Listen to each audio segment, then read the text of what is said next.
Alright, if you've ever seen a horror film, and I'm talking old school horror, with harsh shadows and obviously evil villains, or even if you're into sci-fi and you've seen the new Blade Runner 2049, then you're likely familiar with German Expressionism, or at least its influence. If you're wondering what German Expressionism is, it's a movement in film surrounding the conscious distortion of reality for the sake of disorienting the audience enough that they immerse themselves into the minds of the characters. Initially developed from the horrors of World War I, German Expressionism was a film movement that essentially went against all Western stereotypes of the time. The German Expressionist movement left its mark on film through specific filmic techniques seen across several genres today.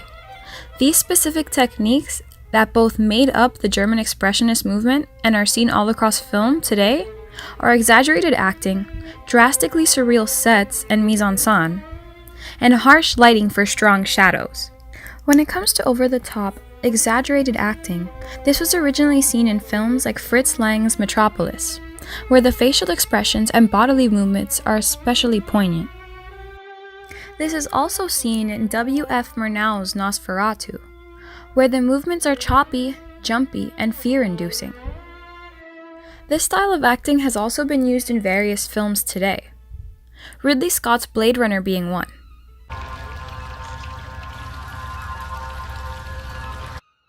Another being Tim Burton's Edward Scissorhands.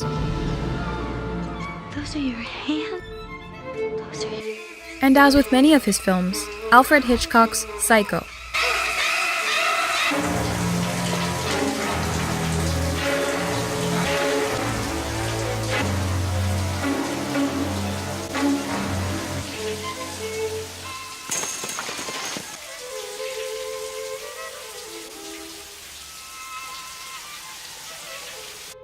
German Expressionist films also distorted settings to create surreal effects, and this was done to reflect the truth of the characters' environments. Cruel and harsh environments tend to be reflected through colder and sharper architecture and design. Robert Wine's Dr. Caligari does this through sharp and highly distorted sets. Fritz Lang does this in Metropolis through crisp and precise sets that feel cold.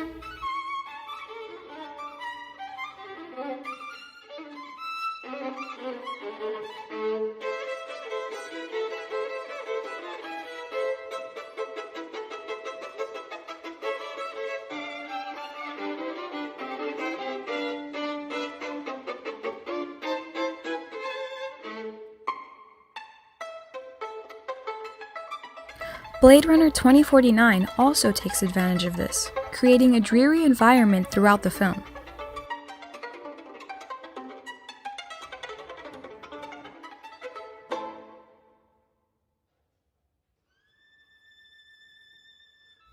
The German Expressionist movement also tended to play with light and shadow, opting for high contrasts, even using makeup to exaggerate the shadows on characters' faces.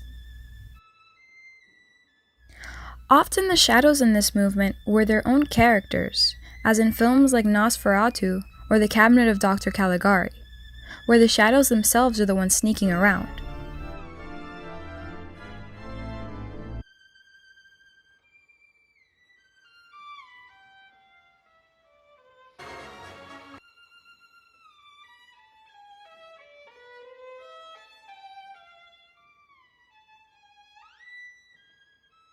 But when it comes to heavy makeup for exaggerated shadows, influence of this can readily be seen in almost anything directed by Tim Burton. No, there's no place like London. Mr. Tom? And yeah, I guess you could even say Peter Pan took a page from the German Expressionist handbook.